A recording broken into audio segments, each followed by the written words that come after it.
Olá a todos, estamos aqui na resolução do Enem 2009, feita aqui pelo professor Rodrigo Aberhart, que está falando com vocês.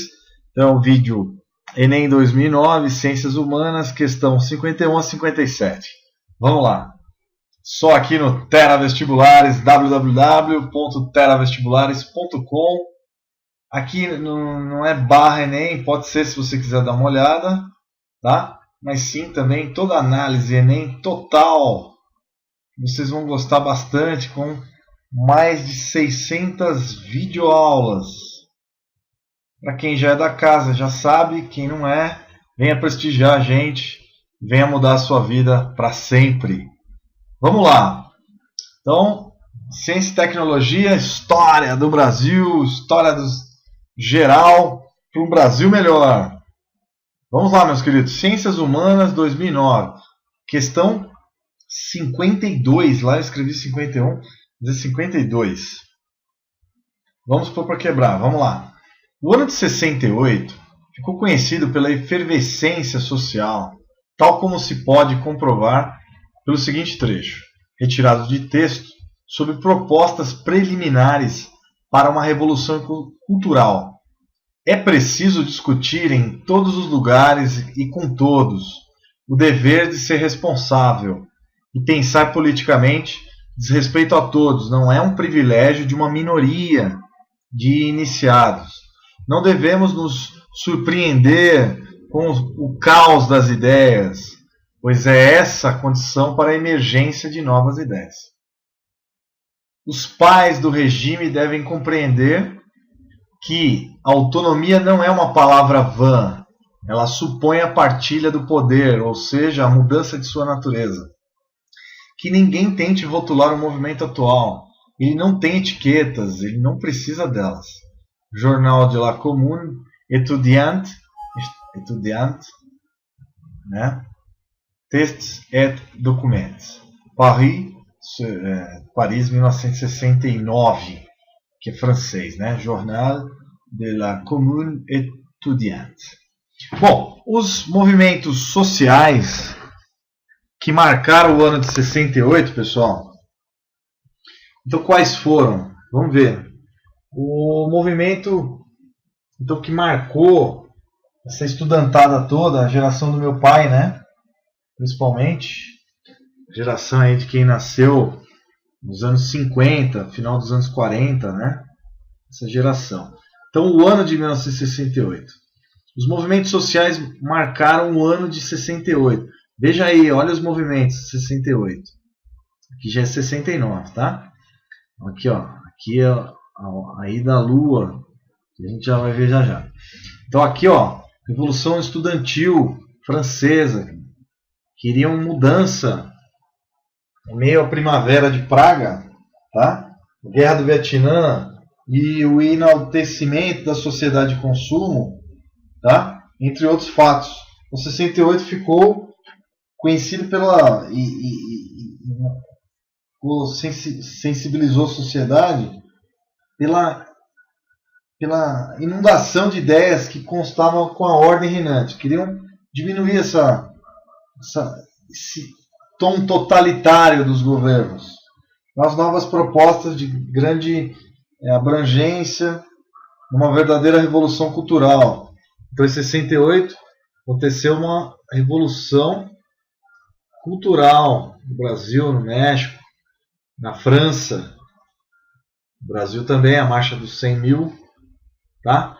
Protestando contra a era do pós-guerra, em que os governos eram muito totalitários e muita guerra. Então, prezavam o pacifismo, o ambientalismo e a defesa dos direitos das sociedades minoritárias. Beleza? Então, houve uma mudança muito grande, a criação de várias universidades no Brasil nesse período. Tá? Se não me falha a memória, a minha própria universidade, a universidade que eu fiz em Goiás, Unicamp, tá? Vários campos foram abertos na USP, várias faculdades. Foi bom. Um movimento contrário ao regime atual. Olha só. que a França, com os guardas e os estudantes, que no Brasil a marcha dos 100 mil. A gente não pode esquecer que em 68 começou o AI-5, aí o tempo fechou. Ato institucional número 5. Fechou praticamente diminuiu os direitos civis, né? E a agitação foi forte. Então vamos lá. Foram manifestações desprovidas de conotação política? Não. Nem continuo lendo. Totalmente políticas. Que tinham o objetivo de questionar a rigidez dos padrões de comportamento social fundados em valores tradicionais da moral religiosa. Não é isso. B. Restringiram-se as sociedades de países desenvolvidos? Não. O Brasil ainda não era nem é desenvolvido até hoje, né? O Brasil fez parte. México também. O Chile. C. Resultaram no fortalecimento do conservadorismo político, social, religioso? Não, pelo contrário, liberalismo. Queria maior liberdade. D. Tiveram baixa repercussão no plano político, apesar de seus fortes, não teve baixa repercussão, teve grande repercussão. Coincidiu, em 1968, com a Primavera de Praga, que era o movimento da Tchecoslováquia na época contra a Rússia, que pôs os tanques para matar realmente os estudantes lá tchecos, né? População. Guerra do Vietnã. A França nessa época estava metida no Vietnã. Que mais? E inúmeros acontecimentos. E esses, como a Primavera Estudantil, né? Pode chamar assim. Então foi um movimento 68 muito interessante, né? E o tempo fechou, os estudantes peitaram o poder público, querendo mudanças, principalmente nas universidades. Isso ocorreu fortemente aqui no Brasil, né? Tá? Houve uma forte reivindicação de melhorias, tá? E essas melhorias foram bem complexas, né?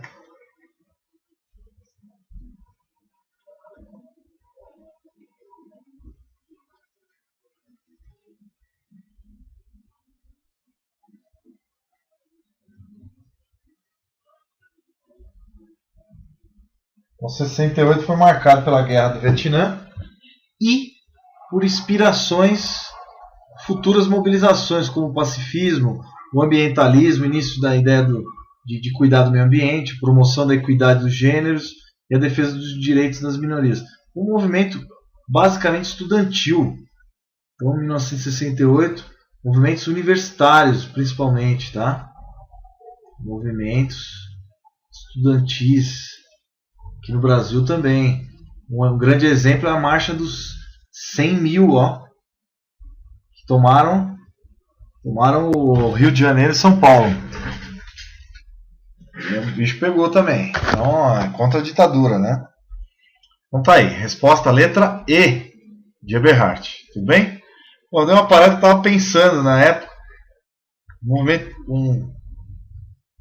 Grande ebulição, né? Política. O mundo não foi o mesmo depois de 68. As universidades, muitos professores largaram o Brasil, foram embora a partir desse momento. Começou um cerco governamental também a essas elites pensantes. Os estudantes tinham conhecimento da corrupção governamental e também queriam algumas melhorias. Alguns eram socialistas, também iam contra o governo militar, que são choques ideológicos, né? Bom, vamos continuar vendo aqui a questão 53. Do ponto de vista geopolítico, a Guerra Fria dividiu a Europa em dois blocos, né? Vocês lembram da Guerra Fria? Por que chama Guerra Fria? Guerra Fria que não tinha combate, né? Era ideologia, que era o quê?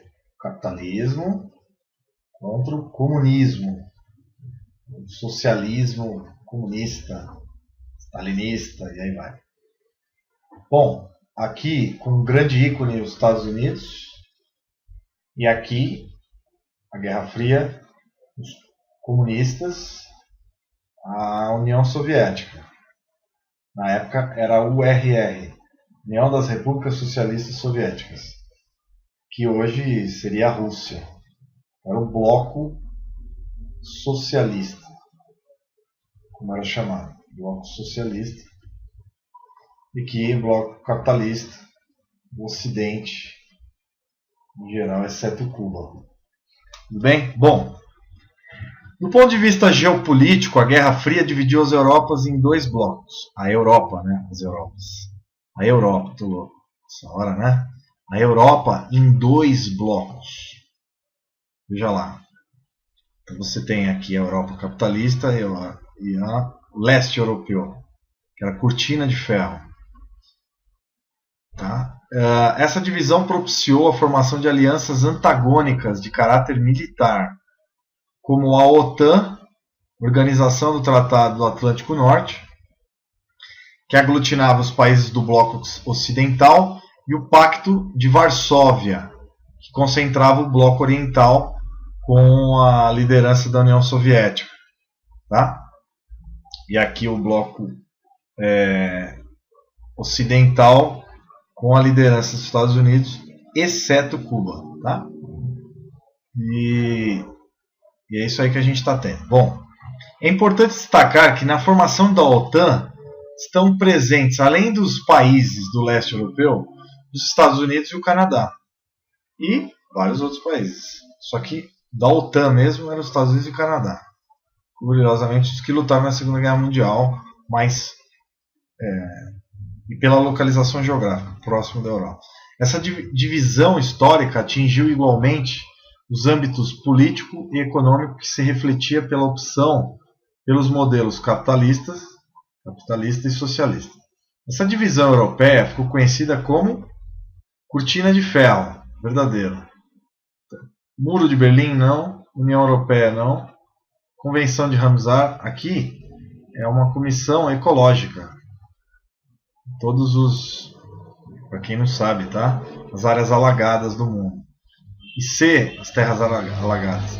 E a Conferência de Estocolmo, aqui, ligada à ecologia, né? Bom, União Europeia, não. O Muro de Berlim tem a ver com a Segunda Guerra Mundial. E também uma relação com a Guerra Fria, mas o que basicamente dividiu a Europa foi a cortina de ferro. Então inclui aqui a cortina de ferro, ó. Estava aqui, tá? Que incluía a Polônia, tá? A Tchecoslováquia na época, hoje não existe mais, a Hungria, a Bulgária, tá? Esses países do leste, a Ucrânia depois, quando se dissolveu, mas antes era a Polônia, esses países da cortina de ferro, tá? Bulgária, Romênia, tá? Enfim. E aí a União Soviética e a China num bloco à parte, vamos dizer. Do bloco capitalista, os aliados, tá? Os Estados Unidos e seus aliados, toda a América exceto Cuba. Cuba era pró-União Soviética. Cuba. A Austrália era aliada, junto com a Nova Zelândia, as Filipinas, Coreia e o Japão. Aqui a América do Sul inteira aliada, a América Central, exceto Cuba. Ok? Canadá. E os países ocidentais da Europa, Portugal, Espanha, França, Inglaterra, Grã-Bretanha inteira, Noruega, neutros, Suécia e Finlândia e a Áustria. E aliados também Itália, Grécia e Turquia. Foram aliados. A Turquia também foi importante para barrar a entrada do bloco soviético na Europa. Também foi muito importante. Os Estados Unidos investiu na Turquia e hoje ela é um BRIC, um emergente, país emergente, né? Bom, então tá aí essa análise, agora só falando um pouco mais detalhadamente da época da Guerra Fria, queridos, minhas queridas, meus queridos, a Guerra Fria, então, ela perdurou depois da Segunda Guerra até 1990, com vários episódios interessantes, alguns curiosos, alguns até engraçados e outros terríveis. Então era a bipolaridade do mundo, Estados Unidos e União Soviética, tá? Bom, aqui Mikhail Gorbachev e Ronald Reagan, né? Gorbachev e Reagan, que era o presidente dos Estados Unidos nos anos 80. Eles assinaram, então, praticamente o fim da Guerra Fria, né? Acordos. Aqui, o primeiro homem a ir para o espaço, Yuri Gagarin. Então, aí começou uma corrida espacial, corrida armamentista e espacial, corrida espacial. No início, os russos começaram ganhando. Yuri Gagarin, primeiro astronauta a ir para o espaço. Depois aqui, Khrushchev, Fidel. Ai, deixa quieto, não vou nem comentar muito, que meteu o pau aqui, né? Bom, Fidel falando que ia mudar Cuba ia ser um grande país. Tá. Aqui Nikita Khrushchev. Teve a crise dos mísseis com Kennedy. Aqui Kennedy e Khrushchev. Kennedy, presidente dos Estados Unidos, que foi assassinado, né? Nesse dia ele tomou um tiro aqui na cabeça e outro aqui no pescoço e um tiro frontal que explodiu sua cabeça. Infelizmente, estou contando os detalhes, né? Aqui o Khrushchev e o Kennedy, tá? John Kennedy. Aqui problema lá da Primavera de Praga, que depois dos testes nucleares na ilha de Bikini, na região do atol de Bikini, tá? Lugar lindo, que é a bomba nuclear americana, bomba nuclear.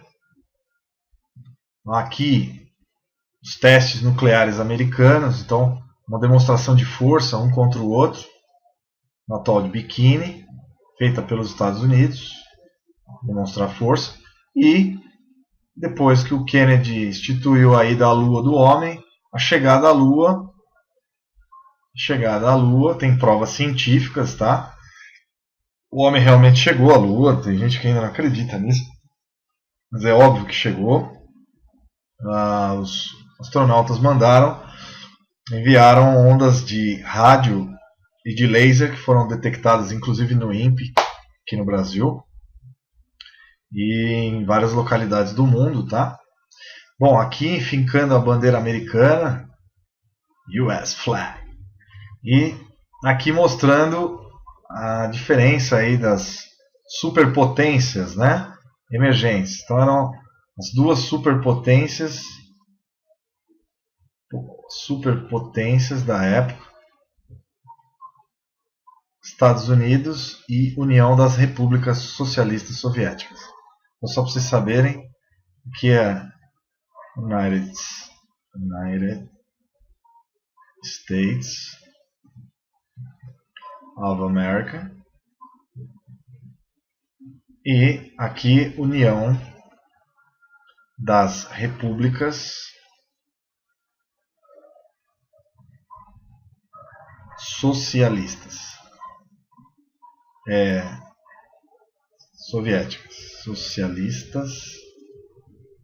soviéticas. Então essas duas superpotências brigavam até nas Olimpíadas. Tinha boicote nos anos 80, 1980. Houve então o boicote à Olimpíada de Moscou, né? A Olimpíada. Os Estados Unidos não foi. E em 1984, nos Estados Unidos, tá? A Olimpíada de Los Angeles. Então, Los Angeles, 1984, a União Soviética não foi. Boicote, né? aí talvez um dos auges da corrida demonstração, que eram inimigos, né? E aqui o dia em que chegamos perto do fim, aqui a crise dos mísseis. Curiosamente, pouco tempo depois, Kennedy é assassinado no Texas. Morte de Kennedy. Dizem que pode ter sido a máfia. Então Kennedy pode ter sido morto pela máfia, tá? Italiana ou máfia americana, ou mesmo pelo bloco socialista, por alguém ligado ao bloco socialista. Existe então uma teoria da conspiração, ou mesmo alguma entidade governamental americana, algum americano mesmo pode ter matado Kennedy, ninguém sabe até hoje. Aqui foguetes Soyuz, e aqui a chegada do homem à Lua, Neil Armstrong. Então, em 1969, um grande marco, né? A águia pousando na Lua. Então, alguns ganharam tecnologicamente. Como foi a Guerra Fria? Ótimo. Tecnologia melhorou muito. Inventou-se, na época da Guerra Fria, a WWW, a web, né? James Webb. Então, tecnologias, materiais, novos materiais, computadores. Então houve uma corrida tecnológica. Nesse caso foi ótimo. Tecnológica. E nesse caso os Estados Unidos levou vantagem na tecnologia, né? Claro que ainda hoje a Rússia, que é o herdeiro, vamos dizer assim, do Império Soviético, tem ainda grande tecnologia militar, né? A gente não pode esquecer isso. Hoje seria a Rússia, né? Ainda com Vladimir Putin ainda querendo reviver essa época. A Guerra Fria ainda não acabou totalmente, né? A gente acha que acabou totalmente, no papel pode ter acabado. Na prática ainda tem agora a formação de superpotências, como a Índia, né?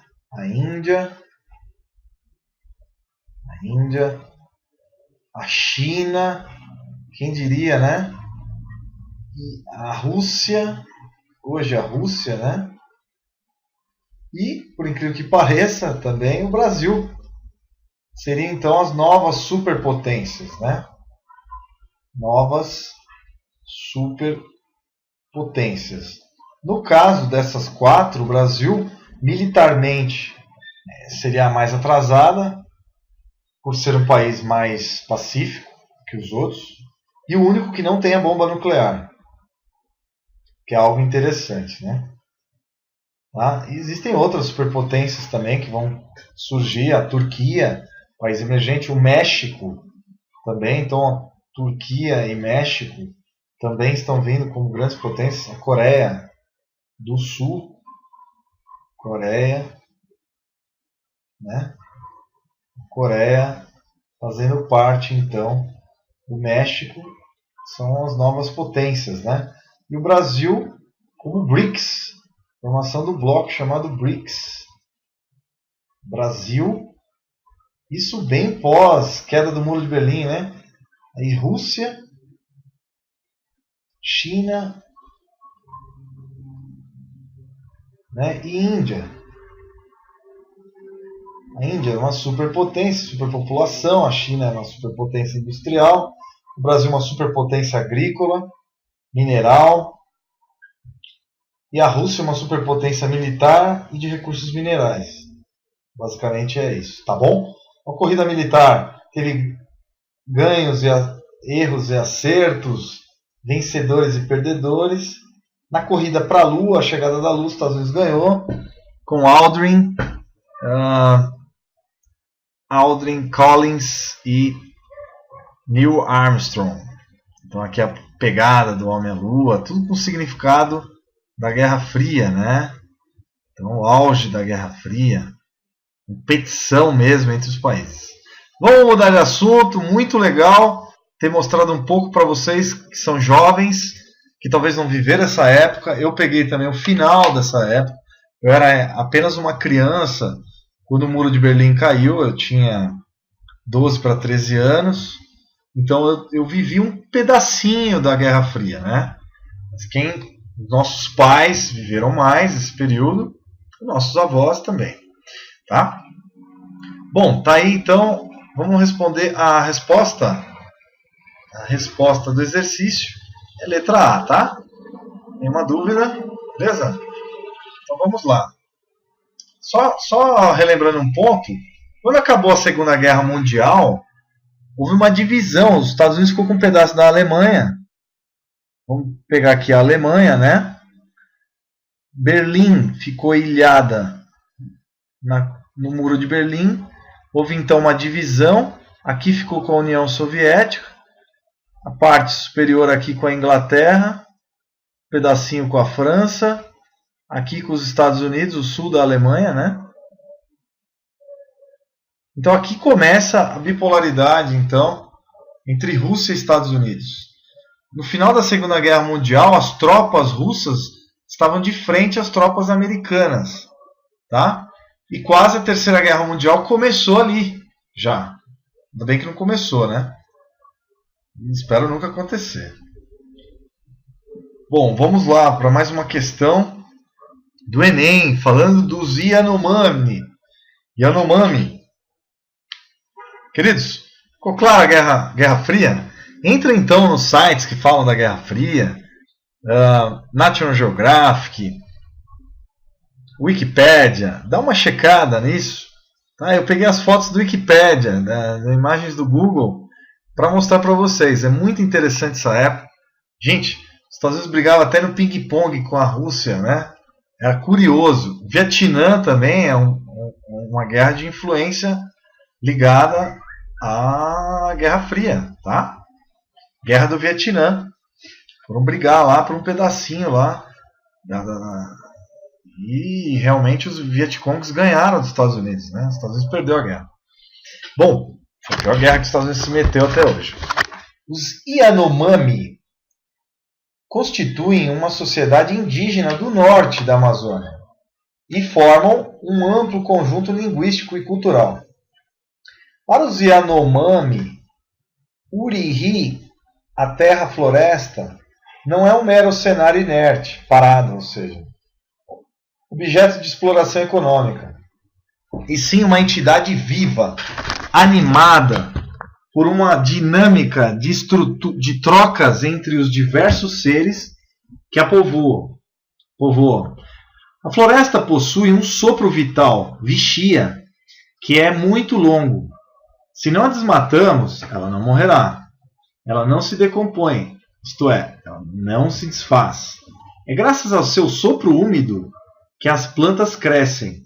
A floresta não está morta, pois, se fosse assim, as florestas não teriam folhas, tampouco se veria água. Segundo os Yanomami, se os brancos o fizerem desaparecer para desmatá-la e morar no seu lugar, ficarão pobres e acabarão tendo fome e sede. Então, Albert B.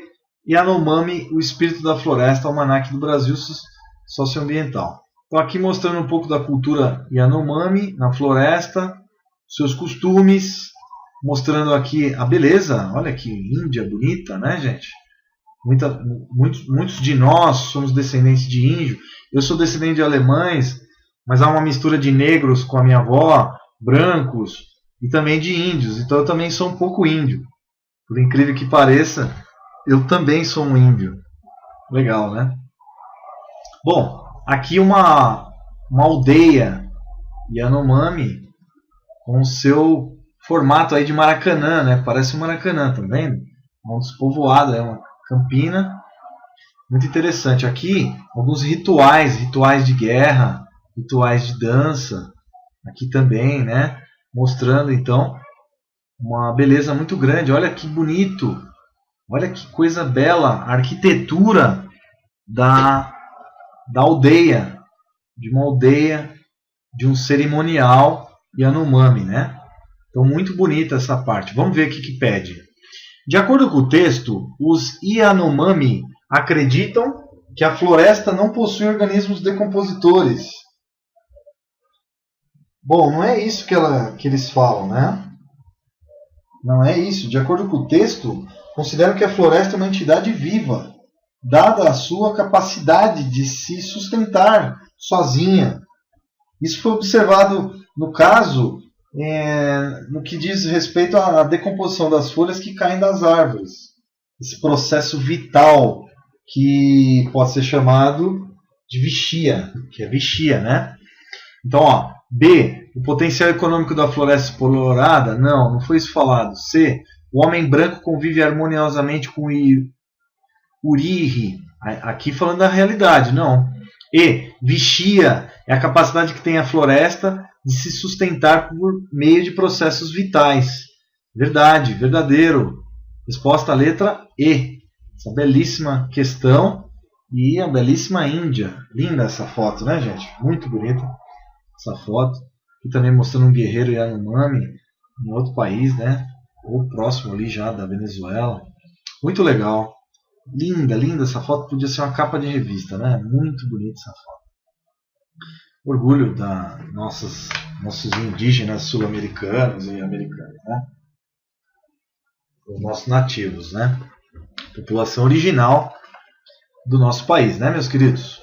É sempre muito interessante a gente conhecer os realmente brasileiros, as etnias que estão aqui há milhares de anos, né? A gente deve respeitar os índios, né? Bom, mas vamos lá. Questão 55. O fim da Guerra Fria. Ó, falando da Guerra Fria e da bipolaridade. Ou seja, Estados Unidos, União Soviética. O fim da Guerra Fria e da bipolaridade entre as décadas de 80 e 90 gerou expectativas de que seria instaurada uma ordem internacional marcada pela redução de conflitos e multipolaridade.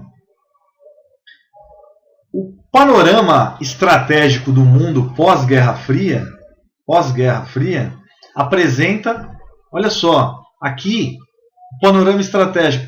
O aumento de conflitos internos associados ao nacionalismo,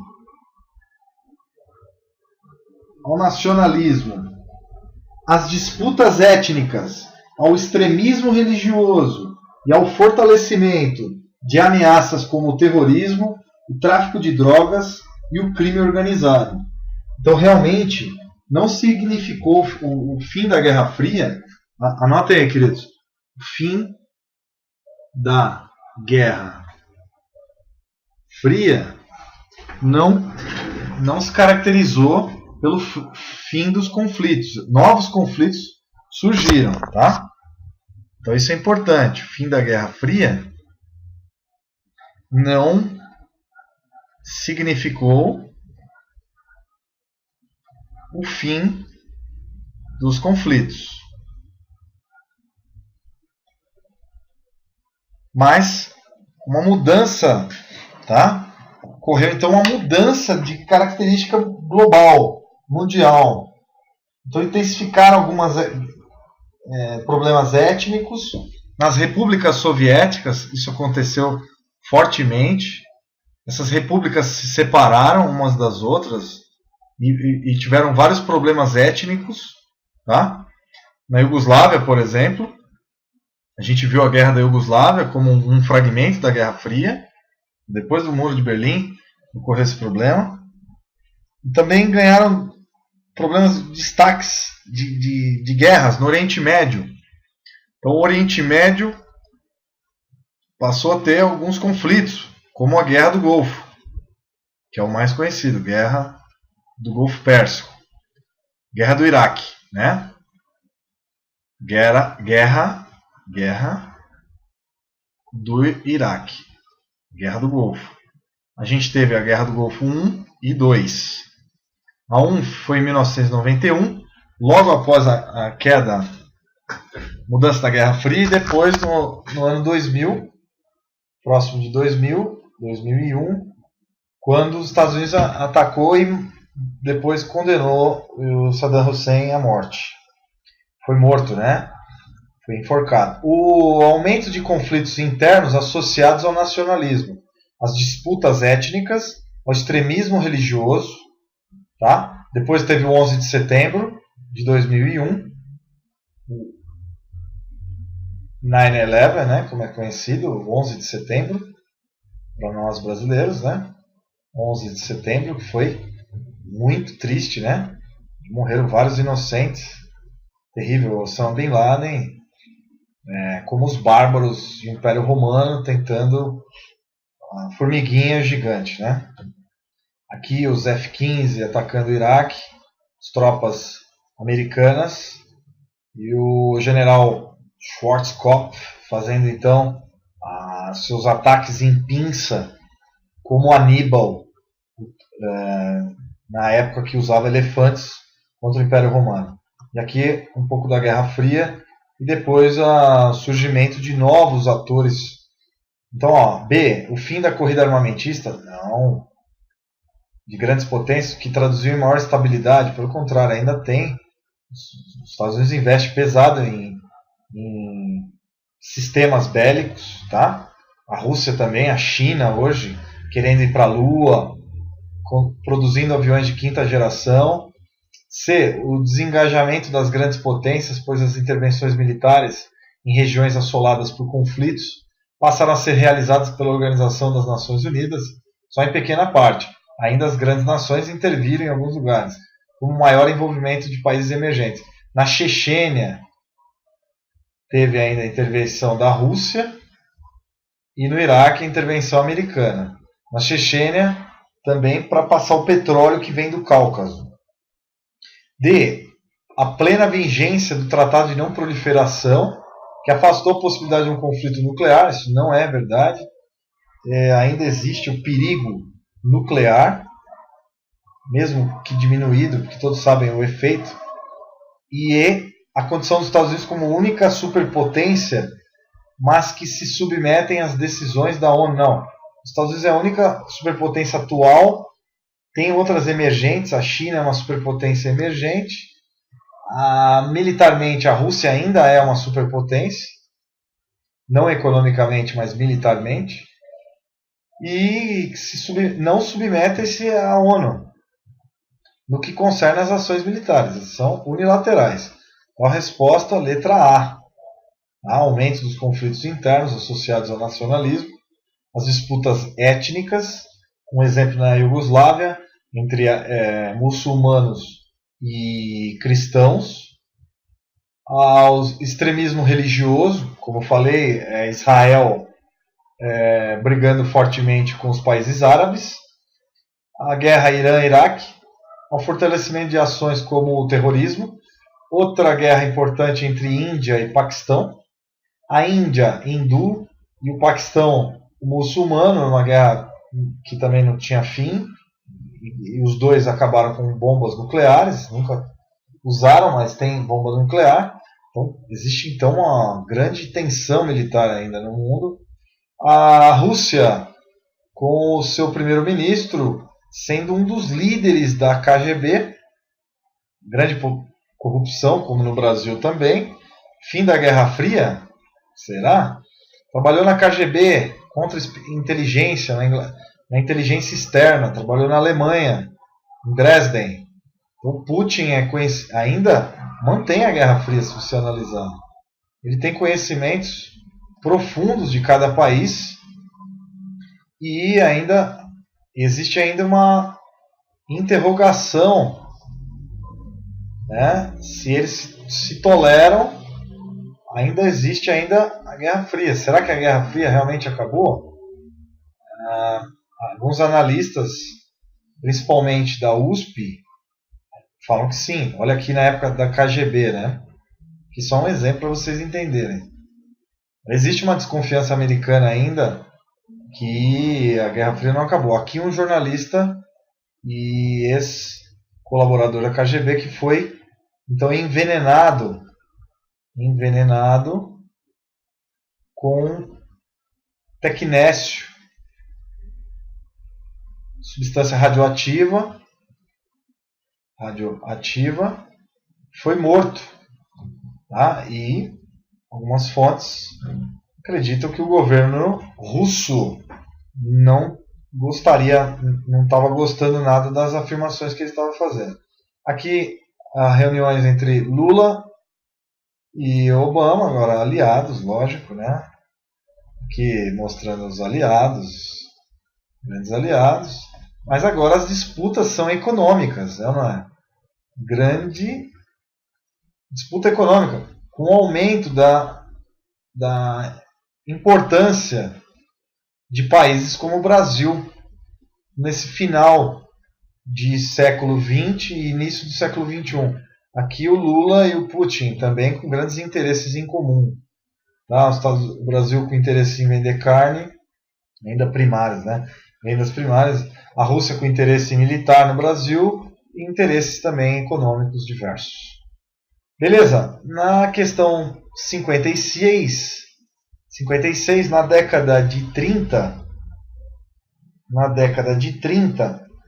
Tocqueville escreveu as seguintes linhas a respeito da moralidade nos Estados Unidos. A opinião pública norte-americana é particularmente dura com a falta de moral, pois esta desvia a atenção frente à busca do bem-estar e prejudica a harmonia doméstica, que é tão essencial ao sucesso dos negócios. Nesse sentido, pode-se dizer que ser casto é uma questão de honra. Tocqueville, Democracy in America, Chicago, Enciclopédia Britânica, 1990. Do trecho infere-se que Tocqueville, os americanos do seu tempo, buscavam o êxito, as virtudes cívicas, B, tinham na vida moral uma garantia de enriquecimento rápido, C, valorizavam o conceito de honra dissociado do comportamento ético, D, relacionavam a conduta moral, foi isso dito no texto, né, dos indivíduos com o progresso econômico. Então tem essa relação nos Estados Unidos, sim. O senador pulou a cerca lá, ele perde o cargo. E acreditavam que o comportamento casto perturbava a harmonia doméstica. Pelo contrário, o texto fala o contrário. Todas as outras não estão colocadas no texto. Então é letra D a resposta. Beleza? Então essa é a questão de número 56. Uma questão de análise, nada muito complicado. Agora vamos para a questão 57. Mostrando aí os Estados Unidos, né? Então, mostrando a América, né? Vamos lá, uma questão bacana. Vamos mostrar um pouco dos Estados Unidos, no qual eu morei. Tem um grande pé lá, né? Minha mãe e minha irmã moram lá e aí vai. Minha família lá, cunhado, etc. Então tem uma ligação muito forte com os Estados Unidos. Eu adoro esse país, pra falar a verdade. Bom, sou nacionalista, amo o Brasil, não sou vendido para nenhum outro país, mas tenho um profundo respeito pelos Estados Unidos, pela sua justiça interna. Suas políticas externas são terríveis às vezes, mas internamente gosto muito dos Estados Unidos, moraria lá facilmente. Bom, questão 57, essa é a minha posição pessoal. Okay? Na democracia estadunidense, nos Estados Unidos, os cidadãos são incluídos na sociedade pelo exercício pleno dos direitos políticos e também pela ideia geral de direito de propriedade. Compete ao governo garantir que esse direito não seja violado. Como consequência, mesmo aqueles que possuem uma pequena propriedade sentem-se cidadãos de pleno direito. Na tradição política dos Estados Unidos, uma forma de incluir socialmente os cidadãos é submeter o indivíduo à proteção do governo? Não. Estados Unidos tem a livre iniciativa, né? B, hierarquizar os indivíduos. Segundo, suas posses? Não. Sociedade é igualitária perante a lei. A gente sabe que isso nem sempre acontece. C, estimular a formação de propriedades comunais? Não, nos Estados Unidos não. Tem nada de comunais lá. D, vincular democracia com possibilidades econômicas individuais. Exatamente, a possibilidade do indivíduo criar riqueza. E defender a obrigação, apareceu ali, né?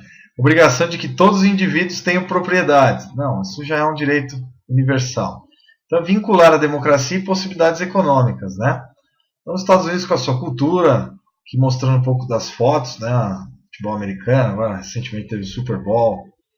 Aqui o símbolo nacional, torta de maçã, taco de beisebol, American Flag.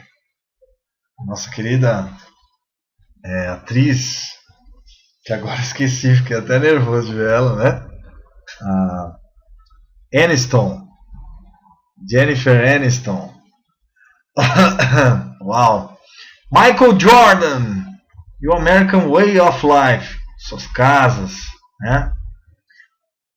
Aqui a Constituição Americana com suas 5 emendas, Abraham Lincoln, né? A bandeira americana, Congresso americano, aqui a crise de 29, grande Thomas Edison, meu ídolo, Thomas Edison, morreu onde minha mãe mora, Naples. Bom, Harvard University, MIT, grandes universidades e símbolos econômicos, McDonald's, Coca-Cola e aí vai, né? Bom, os malls, famosos malls americanos, aí vai, né? Toda a qualidade das universidades, as melhores universidades do mundo. Eu acho, sinceramente, que o Brasil deve ter como modelo os Estados Unidos, não com as suas mazelas, seus erros políticos, mas sim com a divisão econômica americana, que é realmente impressionante. Cidadãos americanos, diferente ainda do Brasil, infelizmente, o Brasil é um grande país, vai se dar bem, mas ainda existe uma injustiça social muito grande no Brasil. Fato que lá é diminuído esse problema. Então, são países diferentes e tem também ícones como Hollywood. Tá bom, beleza? Bom, uma aula que a gente falou de diversos assuntos no Terra Vestibulares, professor Eberhardt. Eu tenho uma posição muito clara a respeito dos Estados Unidos, acho que é um grande exemplo, socialmente falando. Lá tem problemas, claro, como todo país tem. Já fizeram besteira invadindo países que não deveriam. Problemas de imperialismo com outros países, sem dúvida, eu não nego esses problemas. Mas é um grande país a seguir algumas boas coisas, como a justiça, como a forma equilibrada econômica, mesmo agora saindo da crise de 2008. Vários erros. 2008 foi um erro econômico também. Inflacionaram a bolsa, gerou uma bolha, né? Mas você tem grandes exemplos, principalmente na ciência e tecnologia. E aí é o meu ponto de gostar tanto dos Estados Unidos. Um país que investe em ciência e tecnologia, basicamente está investindo socialmente no bem-estar da sua população. Grande abraço, pensem nisso e até as próximas aulas. Grande abraço. Quem conhece história não repete as mazelas do passado e melhora o futuro. Grande abraço a todos. Tchau, tchau.